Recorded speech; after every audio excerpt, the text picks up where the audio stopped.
Frères et sœurs, assalamu alaikum wa rahmatullahi wa barakatuh. A'udhu billahi minash shaitanir rajim. Bismillahir rahmanir rahim. Wa salatu wa salam ala sayyidina Muhammadin wa ala alihi wa ashabihi ajma'in. Wa salam alaikum wa rahmatullahi wa barakatuh. Heureux de vous retrouver afin de partager avec vous cette présente et nouvelle vidéo. Avant toute chose, je vous souhaite un excellent mois du Ramadan. J'espère que ce Ramadan n'est pas trop difficile compte tenu de la chaleur. Alors, dans cette présente vidéo, je vais aborder la question d'un frère qui poste assez régulièrement des vidéos sur YouTube ainsi que sur Dailymotion. Je connaissais ce frère, j'avais déjà vu des vidéos, je n'avais jamais écouté ses vidéos. Il n'y a pas très longtemps sur Facebook, si je vous explique comment j'en suis venu à lui.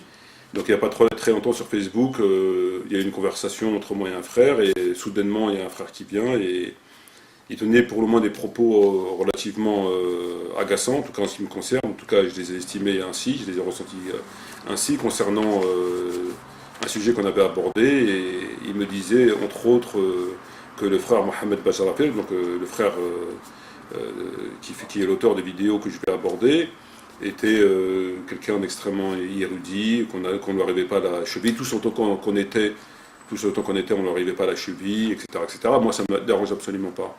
J'ai absolument aucune prétention, on est tous à la recherche, enfin, on est tous censés être à la recherche de la vérité, on étudie pour l'amour de Dieu, on étudie pour l'amour de la vérité, afin d'essayer de retrouver un petit peu les pas du prophète Mohammed, on n'étudie pas pour avoir des titres, des couronnes, etc. Donc en tout cas, c'est pas du tout ma position, Dieu m'en est témoin. Sinon, bien évidemment, j'aurais choisi d'adopter notre position beaucoup plus consensuelle, entre guillemets consensuelle, comme celle de Tariq Ramadan et de bien d'autres.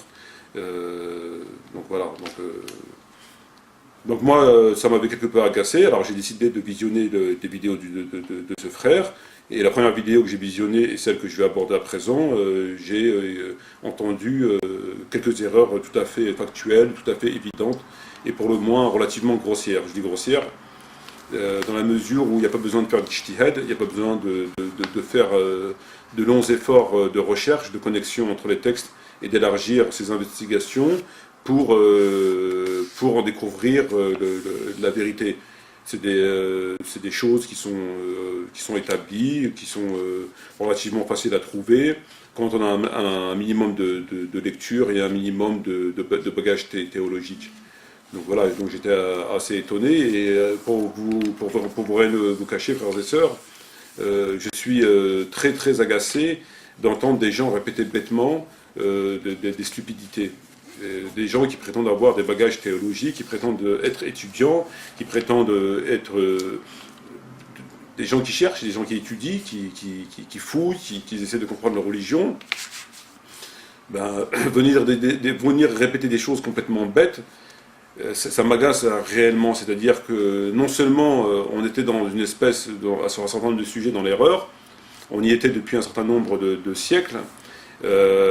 Dès qu'on découvre, à travers le travail acharné, on découvre des vérités, on exhume des vérités, et on a la confirmation après par des textes tout à fait clairs. Non, ils continuent à répéter bêtement ce que d'autres ont dit, et ça, à l'évidence, sans absolument aucun contrôle. On répète. En fait, j'en suis arrivé à la conclusion très, très, très simple, et pour moi tout à fait certaine, que la plupart d'entre eux n'étudient pas. La plupart d'entre eux reprennent des dossiers qui ont été rédigés il y a des siècles en arrière par un certain nombre de savants, par un certain nombre d'érudits, et se contentent de répéter ce que d'autres ont dit il y a des siècles. Donc ce qu'on appelle un dossier, sans même eux-mêmes vérifier. Donc ils n'étudient pas, ils n'ont jamais d'eux-mêmes entrepris une recherche pour savoir si cela est exact et pourquoi ça l'était, et si cela n'était pas exact et en quoi ça ne l'était pas. Ils reprennent les choses comme ça bêtement. Et pour moi c'est une évidence, parce qu'ils répètent exactement mot pour mot ce qui a été dit. Donc je fais entre autres allusion au Tarawih. Donc ce frère Mohamed Bajarafel qui j'ai vu très récemment sur entre autres Oumma.com, qu'il avait expliqué ce que c'était Tarawih. Alors il répète exactement ce qui a été dit par d'autres avant lui. Quand je dis d'autres, c'est pas l'ensemble des savants, c'est une partie, c'est une branche de savants qui ont répété ces choses-là. Donc ils répètent mot à mot ce que eux ils ont dit, sans absolument aucun contrôle. Et quand même, il a devant lui, et on a devant nous, une opposition très sérieuse à cette affirmation qui mérite qu'on lève la plume, qu'on stoppe et qu'on se penche sur ça. Ou alors lorsqu'on aborde le sujet, c'est au moins de relater l'opposition et dire pourquoi on n'est pas d'accord avec cette opposition-là. Donc alors d'aujourd'hui, on a vu que, contrairement... Le problème, c'est que si j'aborde ce sujet-là, je serai obligé de m'étaler dessus, et en fin de compte, on se retrouvera avec deux sujets, voire un autre sujet. Donc, je vais m'arrêter là, et je vais attaquer directement le sujet, ça sera beaucoup plus sérieux. Donc, en fait, pour résumer, ce qui m'agace, c'est qu'à côté de ça, il se permet de donner des cours. Voilà. Des cours, alors qu'il est évident et qu'il suffit de se pencher sur la question pour voir que c'est pas vrai. Voilà, ça m'agace profondément. Alors je disais que le frère Mohamed Bajrafil a commis des erreurs, donc il faut bien faire la distinction entre une erreur et une manipulation. Concernant le frère Bajrafil, ce n'est ni plus ni moins que des erreurs, il ne s'agit pas de manipulation, il ne s'agit pas de choses... c'est des erreurs, il se trompe. Voilà, même si c'est des erreurs grossières, ça reste des erreurs, contrairement à beaucoup d'autres qui manipulent.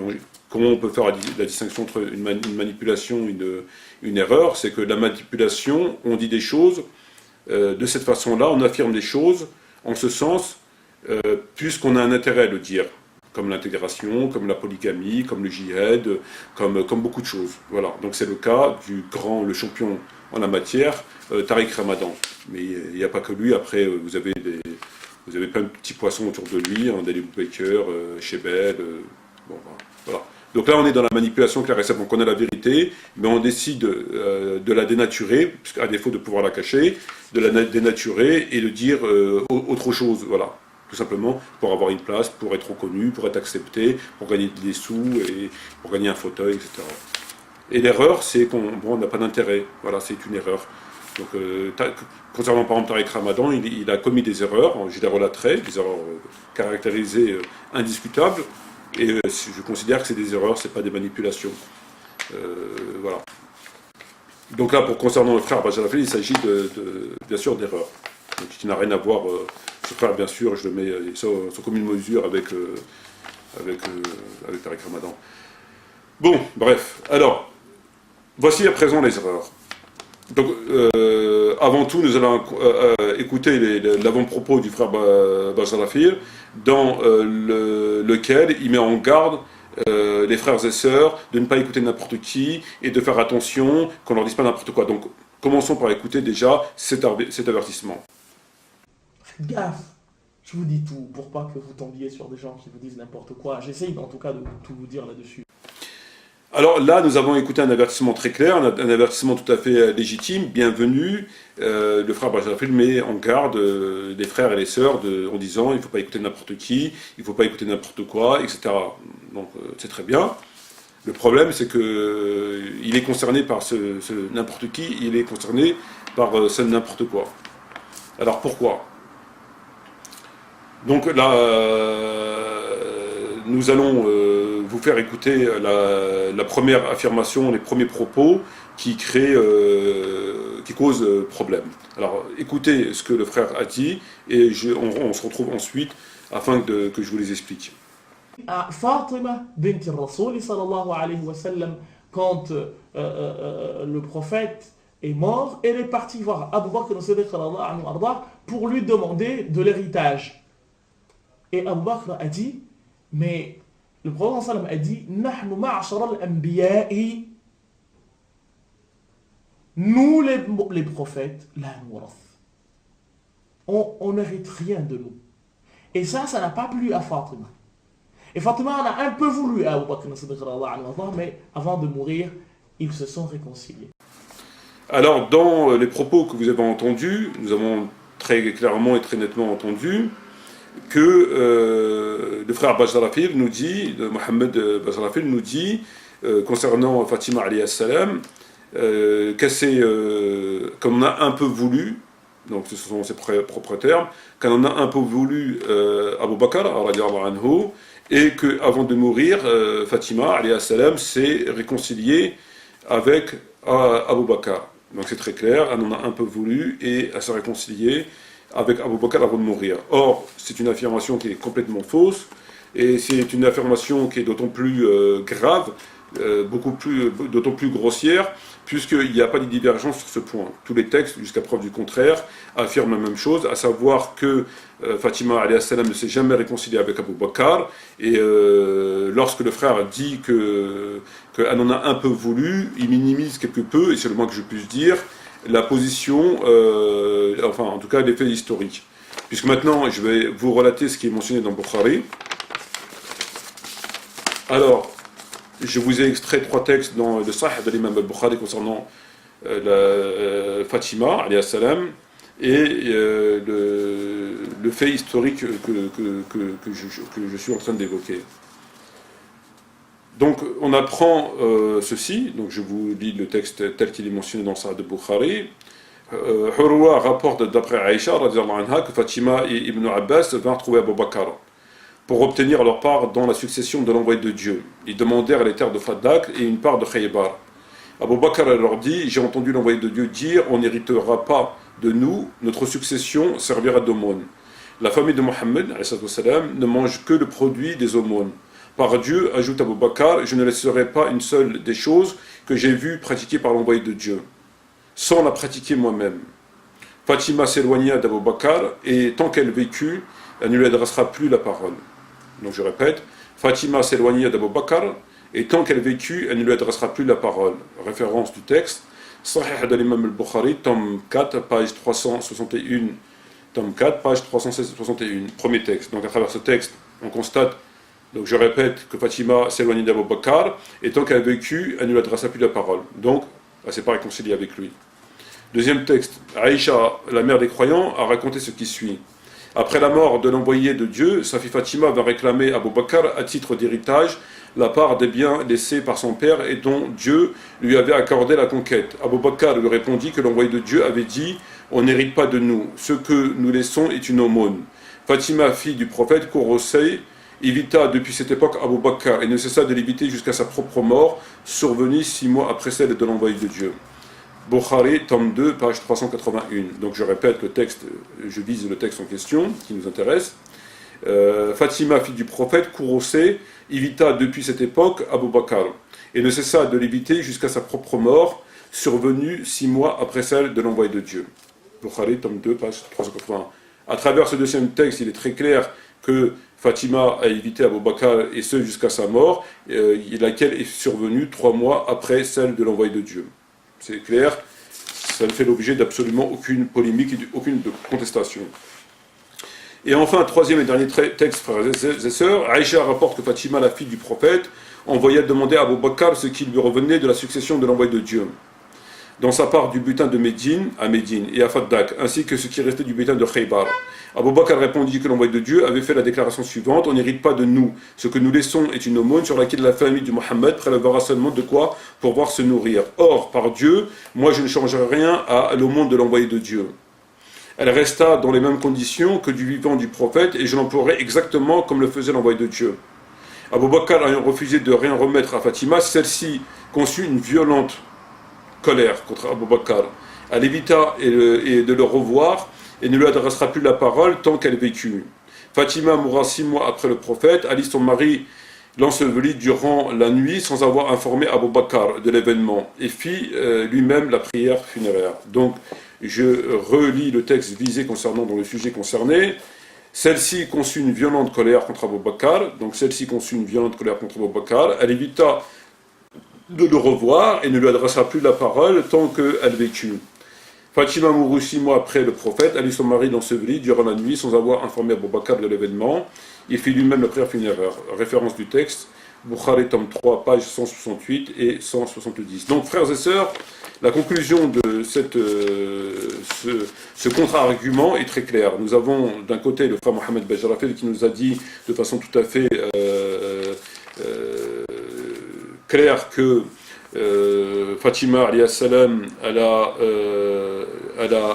a un petit peu voulu à Abu Bakr, donc un petit peu voulu, pas beaucoup, un tout petit peu, donc c'est une petite querelle de voisinage en quelque sorte, et qu'elle s'est réconciliée après, ensuite, avant sa mort, avec Abu Bakr.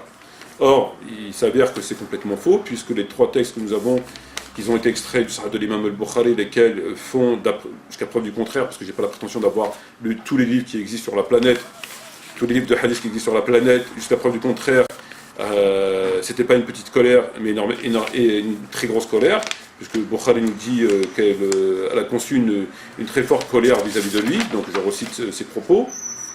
Celle-ci conçut une violente colère contre Abu Bakr, et les 3 textes sont très clairs sur ce point. Elle est morte fâchée contre Abu Bakr. Donc lorsque Mohammed Bajrafil, qui donne des cours à des musulmans et des musulmanes, vient mettre en garde les musulmans et les musulmanes présents dans sa classe en leur disant faites attention de ne pas écouter n'importe qui, n'importe quoi, et qui dans le même temps donne des cours, des explications sur Tarawih, qui a un niveau beaucoup plus important en termes théologiques, puisque les Tarawih nécessitent des investigations poussées, alors que là il suffit d'avoir une lecture, de lire Bukhari, parce qu'il n'y a pas de contradiction, il n'y a pas d'opposition, il n'y a pas de divergence. Donc on lit Bukhari, dans le Bukhari on ne trouvera pas de divergence, donc on est tranquille. En Muslim, Tirmizi, Nisaï, Abu Daoud, etc., on tombe sur le même sujet, l'affaire elle est classée. Donc l'affaire elle est classée en tout cas provisoirement, sans d'autres éléments divergents ou contradictoires. Donc c'est très simple. Donc moi j'ai du mal à concevoir que quelqu'un qui vraisemblablement n'a pas ouvert Bukhari, parce que s'il avait ouvert Bukhari, il n'aurait pas dit ça. Donc à mon avis, il n'a pas ouvert Bukhari. Donc comment on peut ne pas d'un côté ouvrir Bukhari, et d'un côté mettre en garde contre l'ignorance, et d'un côté donner des cours, et d'un côté expliquer les tarawih, et d'un côté expliquer le chiisme. Qu'est-ce que le chiisme? Est-ce que les revendications du chiisme sont légitimes ou est-ce qu'elles ne sont pas? Si elles sont légitimes, en quoi elles le sont et en quoi elles ne le sont pas? Et pourquoi elles le sont et pourquoi elles ne le sont pas? Et quelles conclusions pouvons-nous tirer de telle position des chiites ou telle autre position des chiites? C'est un niveau vraiment beaucoup plus supérieur. Donc, il y a un énorme point d'interrogation qui ressort de ce constat, et il est assez alarmant. Mais c'est le lot de la plupart des gens voilà, quoi, qui n'étudient pas, qui prennent des cours dans tel endroit, dans tel pays du monde, on leur enseigne des choses, on leur dit que c'est comme ça, et ils apprennent pendant quelques années, et puis ils viennent et puis ils donnent des cours. Voilà, alors qu'ils n'ont jamais ouvert Bukhari. Donc on leur dit ce qu'on veut, on leur dit ce qu'on veut. Et le plus grave, c'est lorsqu'on leur apporte la preuve du contraire, lorsqu'ils peuvent contester, ou alors carrément, et là ça dénote d'un orgueil et d'un état d'esprit qui n'a rien à voir avec celui de l'islam et du prophète Mohammed, ils méprisent, ils font exprès qu'ils n'ont pas entendu. Ils font les sourds, comme fait le Tariq Ramadan. Donc lui, voilà, il fait comme s'il n'avait rien entendu.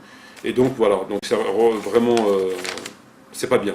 Voilà, pour être poli, c'est pas bien. Bon. À présent, nous allons aborder la deuxième erreur du professeur Mohammed Bajrafil.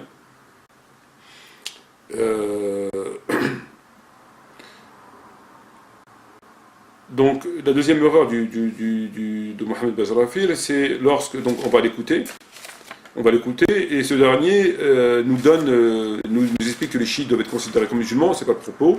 C'est pas, je ne parle pas si on doit considérer les chiites comme musulmans ou pas, mais dans la raison pourquoi on devrait considérer les chiites comme musulmans, et en même temps pourquoi, à partir de quand on considère quelqu'un comme un musulman, il nous explique à partir de quel texte il se réfère. Voilà, donc ça ne concerne pas que les chiites, ça concerne l'ensemble de musulmans. Donc on écoute le frère, et on se retrouvera après pour l'explication. Les chiites, c'est des musulmans. Je sais qu'il y a certains de mes chouyours pour qui ce n'est pas des musulmans. Mais... je vous dis sincèrement, c'est des musulmans parce que le prophète sallam a dit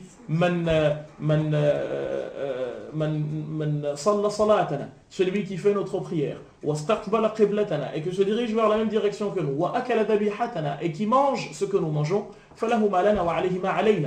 eux ils ont la même direction que nous, Makkah. Ils ont la même prière que nous. Sauf que bien entendu, il y a une histoire avec un petit truc dont on parlera si vous voulez le moment venu. Il faut qu'ils aient un peu de la terre de Karbala, là où a été sacrifié un des petits-enfants du prophète sallallahu alayhi wa sallam, parce que pour eux c'est la terre pure. Et puis, ils mangent le halal comme nous mangeons le halal. Après, il y a des divergences. Donc, à travers l'explication que vous avez entendue, frères et sœurs, qu'est-ce que nous dit le frère Bachar Raphaël? Il nous dit concernant les chiites, on doit les considérer comme musulmans. Alors là, qu'il n'y a pas de confusion, qu'il n'y a pas d'amalgame volontaire ou involontaire, on n'est pas là pour parler de savoir si les chiites sont musulmans ou pas, c'est pas la question, j'en ai pas les compétences, j'ai pas envie d'aborder ce sujet, j'en ai pas la capacité, et d'autant plus que ça m'intéresse pas du tout, je laisse ça à des gens, je laisse ça aux savants.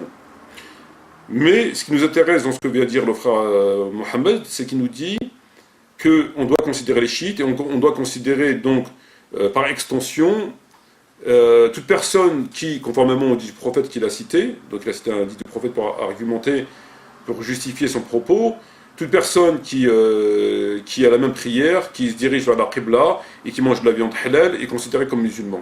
Voilà ce que nous a dit le frère. C'est très clair, nous avons entendu, nous avons compris, et nous allons à présent démontrer que cela est faux.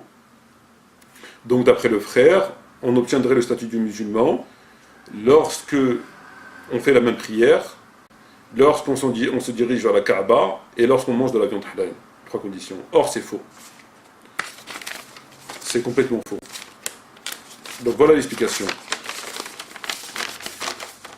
Dans le Sahih de Bukhari, voilà ce qu'on trouve. Anas ibn Malik radiyallahu anhu rapporte que l'envoyé de Dieu a dit: j'ai reçu l'ordre de combattre les gens jusqu'à ce qu'ils disent qu'il n'y a de Dieu que Dieu, qu'ils égorgent leurs animaux comme nous. À partir de là, leur vie et leurs biens seront sacrés. Voilà. Donc référence Bukhari, tome 1, page 148. Donc Anas ibn Malik, il a dit qu'il a entendu l'envoyé de Dieu dire que l'envoyé de Dieu avait reçu l'ordre de combattre les gens jusqu'à qu'ils disent Ashhadu la ilaha illallah, Ashhadu la ilaha illallah, wa Ashhadu anna Muhammad Rasulullah, qu'ils prient comme nous, donc qu'ils fassent notre salat, pas une salat qu'ils vont inventer, et qui se tournent du côté de la Qibla et qui égorgent des animaux comme nous. Donc ce fait confirme, ce hadith confirme le texte, le propos de Mohammed, dans lequel nous avons entendu qu'il avait dit que à partir du moment où ils font la même prière que nous, qu'ils se dirigent vers la Kaaba et qu'ils mangent de la viande halal, ils sont musulmans. C'est un texte qu'il a. Si on s'arrête à cette simple lecture du texte, n'importe quel lecteur qui s'arrêtera à cette simple lecture de texte, il n'en arrivera à la même conclusion que le frère Mohammed. Or, on pourra lire autre chose dans Bukhari. Donc là, on a vu la référence Bukhari tome 1, page 148. On a un texte rapporté par Al-Aswad, qui rapporte que l'envoyé de Dieu Mohammed a dit: j'ai reçu l'ordre de combattre les gens jusqu'à qu'ils confessent qu'il n'y a de divinité que Allah. Celui qui le confesse n'a rien à craindre de moi, il ne peut être frappé dans sa personne ni dans ses biens que conformément au droit de l'islam. Et après Dieu s'en occupe.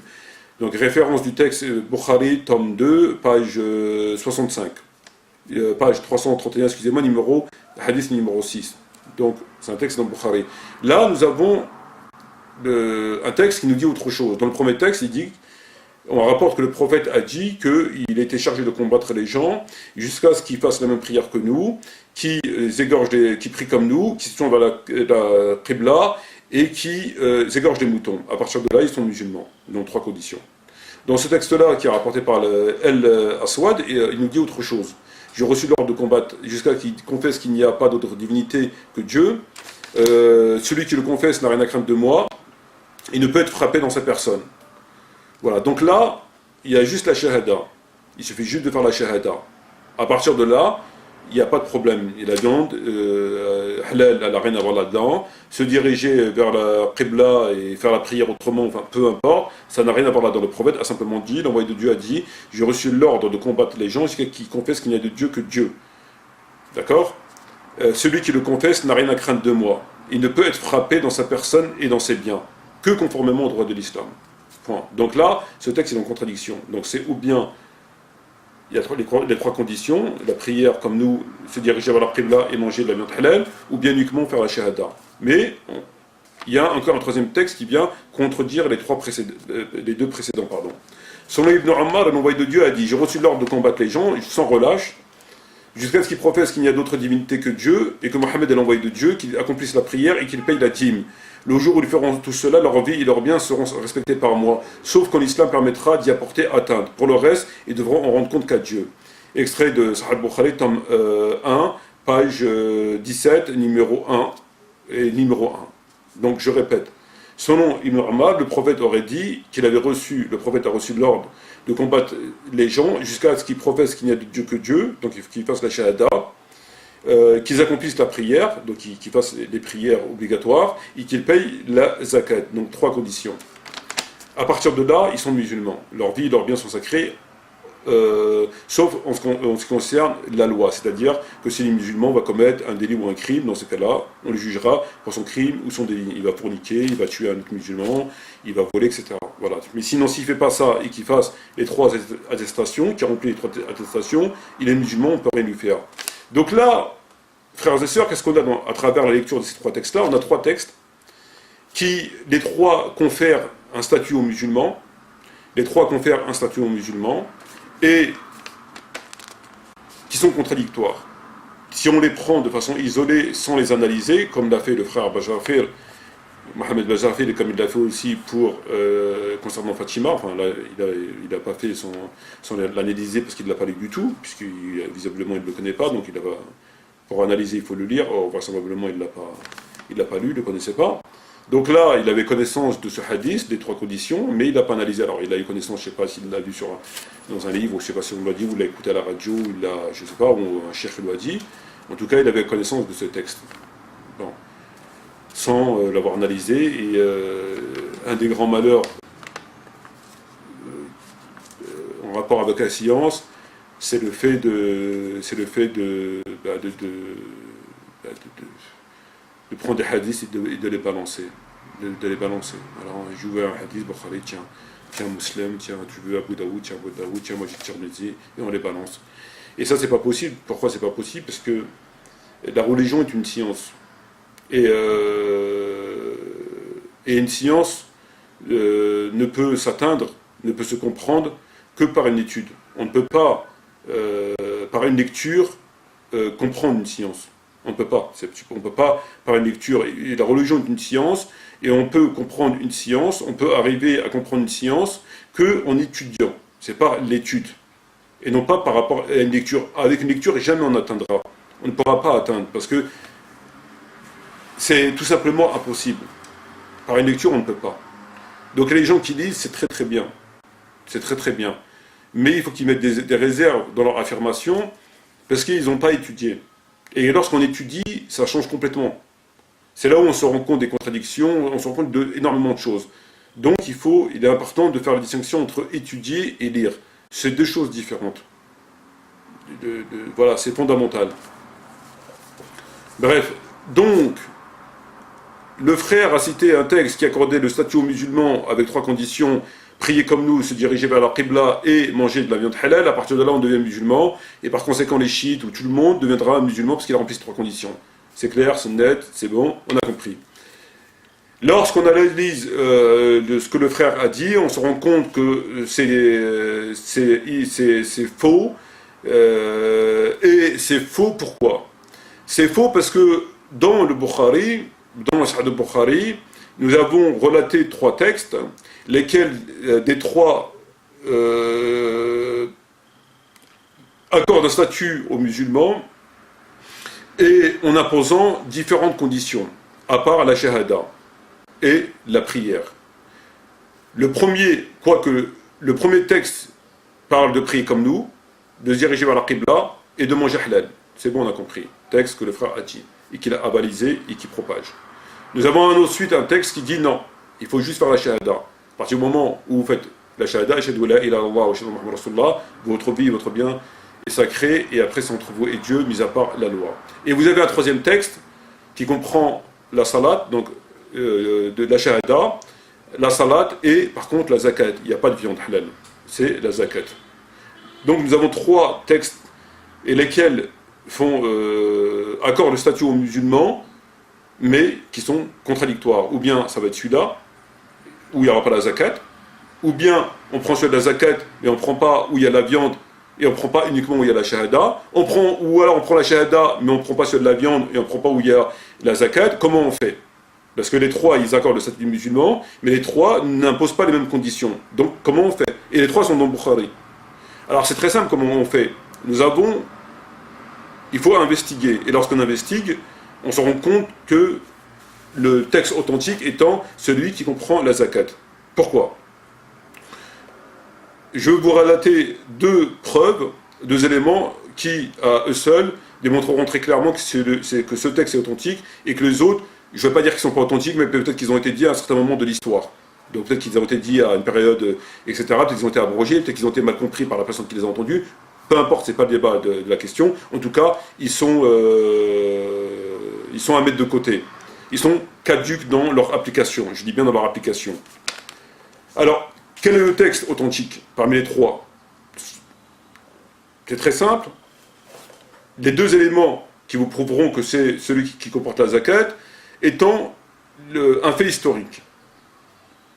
Le fait historique étant que lorsque le prophète Mohammed est décédé, nous savons que la plupart, enfin une grande partie des Arabes de la péninsule arabique avaient apostasié. Alors, pourquoi j'emploie le terme apostasie, ce qu'on appelle la grande apostasie? Pourquoi l'apostasie?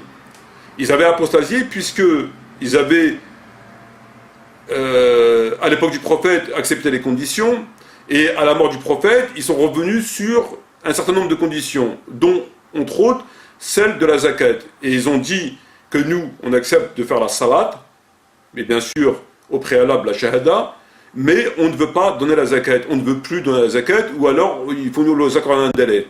Alors, ces apostats, ils sont partis voir Abu Bakr à Médine, lesquels ont été reçus par Omar ibn Khattab, radiyallahu anhu, et ils lui ont fait proposer ce marché. Ils lui ont dit, nous on est musulmans, on va faire la salat, etc., mais on ne veut pas faire la zakat.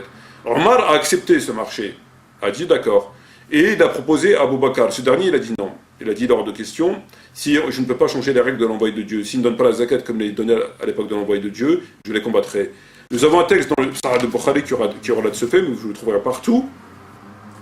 Abu Huraira a dit, quand l'envoyé de Dieu fut mort, que Abu Bakr fut au pouvoir, un certain nombre d'Arabes eurent renié leur foi. Omar dit à Abu Bakr, comment vas-tu combattre des gens alors que l'envoyé de Dieu a dit, j'ai reçu l'ordre de combattre les gens jusqu'à ce qu'ils disent qu'il n'y a de Dieu que Dieu, et quiconque aurait prononcé cette formule a rendu pour moi sa vie et sa fortune inviolables, sauf le cas où il est responsable d'après la loi. En dehors de cela, il n'a de compte à régler qu'avec Dieu. Par Dieu, répondit Abu Bakr, je veux combattre quiconque s'est affranchi de la prière et de la dîme, car la dîme est une obligation pour les biens. Par Dieu, quand il ne me refuserait qu'une chèvre parmi les redevances qu'il payait à l'envoyé de Dieu, je les combattrai à cause de ce refus. Donc là, on se rend compte que Omar va voir Abu Bakr et lui dit, comment tu peux combattre des gens alors que moi j'ai entendu l'envoyé de Dieu dire à partir du moment où on fait la shahada, on a le statut du musulman, notre vie, nos biens sont sacrés. Et Abu Bakr lui dit non. Il lui dit, s'ils ne font pas comme ils faisaient à l'époque du prophète, etc., je les combattrai. Donc Omar ibn Khattab s'est référé au hadith que nous avons vu précédemment, dans lequel le prophète aurait dit, celui qui fait la shahada, sa vie c'est bien sacré. Donc on l'a vu dans le Bukhari, parce qu'on a vu qu'il y avait 3 textes différents qui accordaient statut. Et Omar ibn Khattab a fait une erreur en se basant sur ce hadith qu'il avait mal compris ou qui lui avait été mal transmis, peu importe. En tout cas, il était caduque dans son application. Et Omar lui-même, dans le Bukhari, reconnaît son erreur, puisque Omar dit, par Dieu, s'écrit Omar, il faut que Dieu ait inspiré Abu Bakr, car je reconnais qu'il a raison. Bukhari, tome 1, page 454 et 455. Donc Omar ibn Khattab finit par lui-même reconnaître son erreur. Il dit, effectivement, je me suis rendu compte que je me suis trompé, lorsqu'il s'est appuyé sur le hadith qui était caduque. Donc il reconnaît son erreur. Donc Omar aussi se trompe. Il a le droit de se tromper, c'est un homme. C'est pas Dieu, c'est pas un infaillible, c'est un homme parmi les hommes, avec ses qualités et avec ses défauts. Donc, il s'est trompé. Alors, vraisemblablement, il est né une polémique que j'avais entendue, entre autres, par des frères chiites, qui disaient que les gens qui ne voulaient pas verser la dîme au prophète, enfin, au Abu Bakr, c'est des gens qui n'ont pas reconnu son pouvoir califal. Et par conséquent, le fait qu'ils n'ont pas reconnu au pouvoir, ils ont refusé de payer la dîme. C'est ce que les frères dans les vidéos affirmaient. Et Abu Bakr les a combattus. Ils n'ont pas combattu par rapport à la dîme, et ils les a combattus parce qu'en fait, quand ils se sont rebellés, et ils n'ont pas reconnu son califat. Donc c'était un prétexte. Or, c'est une accusation que je qualifie de complètement ridicule, puisqu'elle est déconnectée avec les éléments scientifiques existants, mais elle est déconnectée de tout bon sens. Mais pourquoi qu'elle est déconnectée de tout bon sens ? Puisque nous savons qu'une des affirmations chiites étant que Abu Bakr et Omar auraient usurpé la succession, et que Omar aurait été même à la limite plus virulent qu'Abu Bakr, puisqu'il l'aurait manipulé, etc. Et que tous deux ont fait du ménage, ont volé, ont usurpé, ont tué, enfin voilà, ce que vous voulez. C'est une affirmation classique, chiite. Là-dessus, il n'y a pas de problème.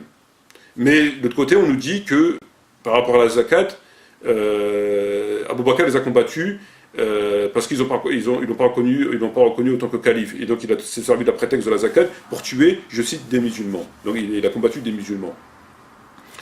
Alors, là où je dis c'est déconnecté de tout raisonnement, de tout bon sens et de tout savoir scientifique, c'est pour deux raisons.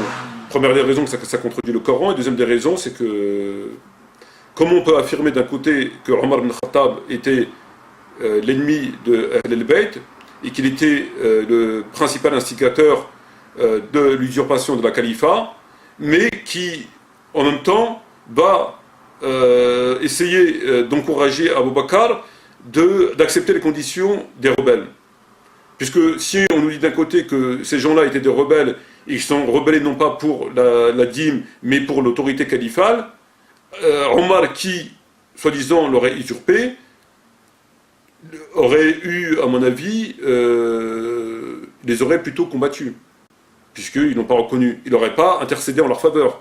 Or, il a intercédé en leur faveur, en disant Abu Bakr, il ne faut pas les combattre, parce que j'ai entendu le prophète dire ça. Donc il y a quelque chose, il y a une version qui ne colle pas, où on accepte cette version-là, ou on accepte l'autre, mais on ne peut pas harmoniser les deux versions, c'est pas possible. Donc dire qu'il a usurpé, et parce qu'il était dans le complot, et que les gens c'était des rebelles, et qu'ils ont fait ça parce qu'ils n'ont pas accepté son autorité, et en même temps constater qu'il a intercédé auprès d'eux pour ne pas équiper la zakat, ça ne colle pas. Je suis désolé, ça ne colle pas. C'est en contradiction.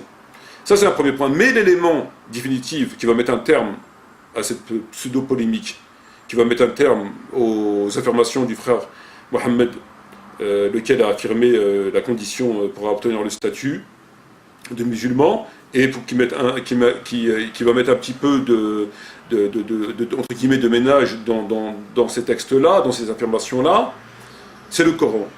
Que nous dit le Coran? À travers plusieurs versets coraniques, dans différentes sourates, Dieu dit quoi dans le Coran? Dieu dit, entre autres dans la sourate Tawbah, « Idha tabu wa aqimu salat wa atu az-zakat fa yakhwanakum fi ad-din » Idha tabu wa aqimu salat wa atu az-zakat fa yakhwanakum fi ad-din. S'ils se repentent, donc Idha tabu wa aqimu salat et accomplissent la prière, wa atu az-zakat et donnent la zakat, yakhwanakum fi ad-din.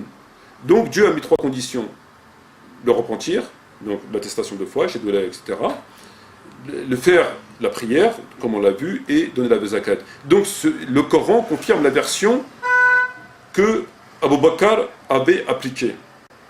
Il y a eu une bonne application de la loi. Le Coran confirme la version que pour être musulman, il faut remplir trois conditions: la shahada, la zakat et la prière. La prière et la zakat.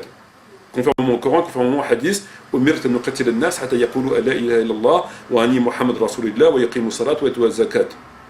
c'est un Bukhari Muslim. Ce hadith est authentique. Là, son application par Abu Bakr est en pleine conformité avec la loi, et le Coran vient confirmer ça. Et les autres versions sont erronées, elles sont caduques. La version de la viande, c'est pas parce qu'on mange de la viande et qu'on fasse la prière qu'on devient musulman, parce qu'il n'y a pas la zakat. Et le Coran met la zakat. Et l'autre qui dit juste la shahada, il est caduque, parce que lui il met ni la prière, il met ni la zakat, il met ni la viande halal, il met rien. Donc ce texte est caduque. Le vrai texte c'est celui-ci, qui a été appliqué par le prophète, par Abu Bakr, et qui a été ordonné par le Coran, comme je viens de le citer. Donc là, ça met un terme à la polémique, à l'accusation, malheureusement, comme d'habitude, sans fondement, concernant Abu Bakr qui aurait combattu ces gens-là parce qu'il n'aurait pas reconnu le pouvoir califal alors qu'il a eu une application rigoureuse et parfaitement conforme de la loi. C'est un fait évident, incontestable. L'affirmation de certains nombres de frères qui disent qu'il a fait ça pour combattre, ben c'est pas bien, parce que c'est faux. Et de toute façon, vraisemblablement, on ne s'embarrasse pas de ce qui est faux, de ce qui est vrai. Et pour revenir aux frères qui nous dit qu'on est musulman parce qu'on mange de la viande halal, etc., il est complètement à côté, puisque ce hadith n'est pas valable, il est caduc parce qu'il ne comporte pas la zakat. Pour terminer la vidéo, frères et sœurs, Parce que c'est bien beau de parler des chiites, c'est bien beau de parler voilà. Est-ce que nous-mêmes nous sommes musulmans? Est-ce que nous-mêmes nous sommes musulmans? Le prophète, le Coran impose 3 conditions. Le tawba, la salat et la zakat. Tawba, alhamdoulilah, on l'a fait. La salat, on fait la salat. Est-ce qu'on donne la zakat? Aucun musulman ne donne la zakat. Aucun. C'est pas parce que tous les musulmans ne sont pas imposables, c'est tout simplement par le fait que la zakat doit obligatoirement être remise au trésor public. C'est-à-dire qu'à l'époque du prophète, à l'époque, comme on vient de le voir, d'Abou Bakr après lui, ils envoyaient des percepteurs à travers la péninsule arabique. Ces percepteurs ont été chargés de récolter la zakat, laquelle était versée au trésor public. C'est un impôt d'État. C'est un impôt d'État. Et aujourd'hui, il n'y a pas d'État. Donc aucun musulman donne la zakat. Et le fait de la donner à droite à gauche est une innovation, est un égarement. Alors je sais, je connais, on va me dire, il n'y a pas d'État, etc. Je sais. Il n'y a pas d'État. Mais est-ce qu'il est raisonnable? Est-ce qu'il est raisonnable de pratiquer son islam sur les ruines de l'islam? Je m'explique. Effectivement, aujourd'hui, il y a plein de choses qu'on devrait faire qu'on ne fait pas parce qu'on ne peut pas les faire. Non pas parce qu'on ne veut pas, mais parce qu'on ne peut pas les faire. On le sait. Mais il y a 2 comportements à avoir, frères et sœurs. Il y a 2 comportements. Un qui est légitime et un qui est illégitime. Un illégitime et l'autre légitime. Le premier qui est illégitime étant que on s'accommode de cela. On nous dit donnez-la à Paul, donnez-la à Jacques, on s'accommode, donnez-la aux mosquées, on s'accommode de cela. Et ça, c'est une innovation et ces gens-là ne donnent pas la zakat. Ils donnent une aumône, mais ils ne donnent pas la zakat. Et le comportement légitime, c'est quoi?